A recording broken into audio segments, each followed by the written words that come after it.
नमस्कार बच्चों, हमारे YouTube चैनल पर आप सभी का हार्दिक स्वागत है। आज हम लेकर आए हैं कक्षा 8 की जो हिंदी की कार्य पुस्तिका है प्रखर, उसका आधार रेखा मूल्यांकन भाग 2। हमने 1 से लगाकर 10 तक कार्यपत्रक देख लिए हैं। आज का हमारा टॉपिक रहेगा आधार रेखा मूल्यांकन भाग 2। तो इसका पहला प्रश्न है, प्रश्न नंबर 1, सरल शब्द का विलोम शब्द है। सरल का विलोम शब्द हो जाएगा कठिन। दूसरा प्रश्न है, एक व एक से अधिक की संख्या का बोध कराने वाले शब्दों को कहते हैं, उसको बोलते हैं वचन। तीसरा प्रश्न है, नीचे दिए गए वाक्यों का शुद्ध रूप लिखिए। जो नीचे वाक्य दे रखे हैं उनका हमें क्या करना है, शुद्ध रूप लिखना है। सबसे पहला है, रोहित अपने घर गई, तो गई नहीं आएगा, रोहित अपने घर गया। अगला है, तुम दोनों कहाँ गया, तुम दोनों कहाँ गया, तो आएगा इसका तुम दोनों कहाँ गए। इस प्रकार हमें शुद्ध करके लिखना था। प्रश्न नंबर 4 है, प्रश्न नंबर 4 है, नीचे लिखे शब्दों का प्रयोग करते हुए वाक्यों में प्रयोग कीजिए। जो शब्द लिखे हुए हैं जोर जोर से या नदी, उनका हमें वाक्यों में प्रयोग करना है। राम जोर जोर से हंस रहा था, एक ये वाक्य बन जाएगा। दूसरा नदी का, मेरे घर के बाहर नदी बह रही है। अगला हो जाएगा 500 प्रश्न, कचरा पात्र के उपयोग के दो कोई लाभ लिखिए। अगर हम कचरे को कचरा पात्र में डालते हैं तो उसके कोई दो लाभ बताना है। पहला है, कचरा पात्र में डालने से पर्यावरण स्वच्छ रहता है। दूसरा है, कचरा पात्र में डालने से घर के बाहर गंदगी नहीं फैलेगी। ये दो लाभ है हमारे। प्रश्न नंबर 6 है, प्रश्न नंबर 6 है, नीचे लिखी चीज़ों की विशेषता बताने वाले शब्द जोड़कर लिखना है। जो ये चीज़ें लिखी हुई है इनके जो विशेषता बताने वाले शब्द है वो लिखना है। समोसे तो गर्म समोसे, पेड़ हरा पेड़, चिंटी लाल चिंटी, झंडा तिरंगा झंडा या ऊंचा झंडा, कैसे भी लिख सकते हैं। प्रश्न नंबर 7 है, नीचे दिए गए चित्र को देखकर 6 से 8 वाक्य लिखने। जो ये चित्र दिखाई दे रहा है इसको देखकर 6 से 8 वाक्य लिखना है। ये गाय है, हरा घास खा रही है, तो गाय घास खा रही है। गाय के बारे में लिखना है, गाय के 4 पैर हैं, गाय की एक पूंछ है, ऐसे कुछ आसपास हरा घास वगैरह है, कुछ लाइनें लिखनी है। गाय के बारे में कितने भी लिख सकते हो, 6-8 वाक्य लिखने हैं। 6 से लगाकर 8 वाक्य लिखने हैं। 2 आंखें हैं, 2 सींग है, आपको जो दिखाई दे रहा है वो चीज़ें इस चित्र में वो लिखना है। अगला प्रश्न है, प्रश्न नंबर 7, नीचे दी गई कविता को पढ़िए। नीचे दी गई कविता को पढ़िए और 8 से 11 तक के प्रश्नों का उत्तर दीजिए। आसमान ने, कविता है, आसमान ने ओढ़ी चादर, नीली नीली इसकी चादर। सांझ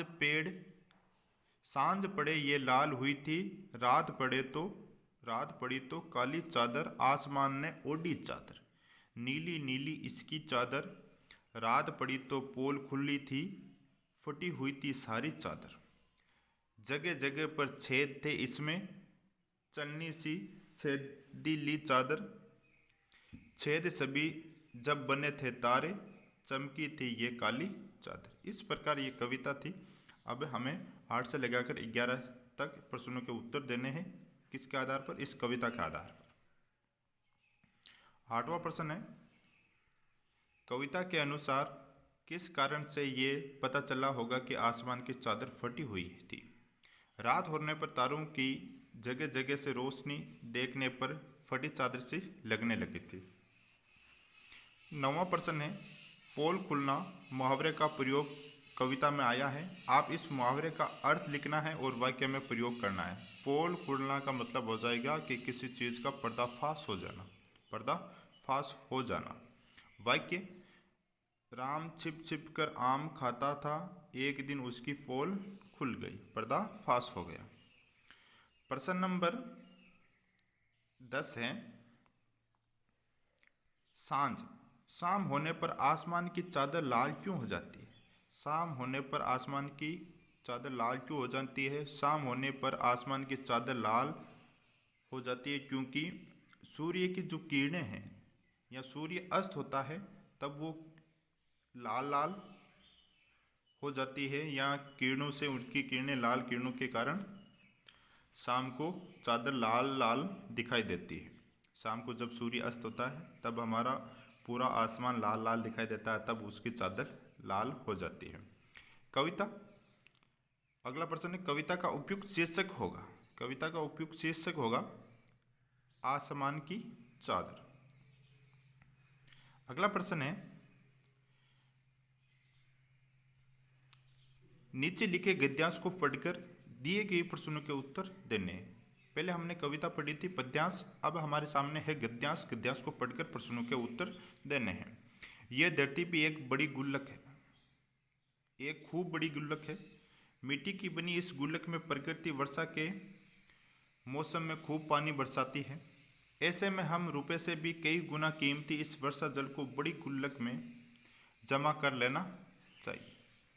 हमारे छोटे बड़े तालाब, झील धरती की गुल्लक में पानी भरने का काम करते हैं। इसमें जमा पानी जमीन के नीचे जल के भंडार में छनकर मिलता है। वर्षा का मौसम बीत जाने पर इस गुल्लक में जमा जल रूपी धन हमें खूब काम देता है। इस प्रकार यह गद्यांश था। अब हमें प्रश्नों का उत्तर देना है। पहला प्रश्न है 12वां, विशाल गुल्लक किसे कहा गया? विशाल गुल्लक बोला है धरती को। किसको बोला था? धरती को। प्रश्न नंबर 13 है बरसात का पानी जमीन में किस प्रकार मिल जाता है? बरसात का पानी जमीन में किस प्रकार मिल जाता है? हमारे छोटे बड़े जो तालाब है, झील है, धरती के गुल्लक में पानी भरने का काम करते हैं। हमारे छोटे बड़े तालाब है, झीलें हैं, इसके माध्यम से बरसात का पानी जमीन में चला जाता है, जो एक गुल्लक के रूप में जमा हो जाता है। प्रश्न नंबर 14 है बरसात के मौसम के बीत जाने पर हमें पानी कहाँ से प्राप्त होता है? बरसात के मौसम बीत जाने के बाद हमें पानी धरती के अंदर से प्राप्त होता है।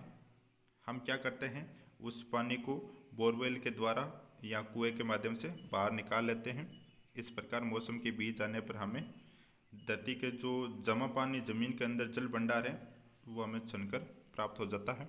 अगला है 15 नंबर प्रश्न, बरसात के जल को हम किस किस प्रकार सहेज सकते हैं? तो बरसात के पानी को हम किस प्रकार, हमें एक तो घर पर टांके बना देते हैं। टांकों में एकत्रित कर लेते हैं पानी। बारिश का मतलब जो हमारे छतों से पानी आता है वो टांके में चला जाता है। तालाब होता है, तालाब में या आसपास जो नदी बहती है उसमें पानी एकत्रित हो जाता है। झीलें हैं, उसमें भी पानी इकट्ठा हो जाता है। इसी प्रकार हम पानी को, बरसात के पानी को हम सहेज सकते हैं। आज के लिए इतना ही। जय हिंद।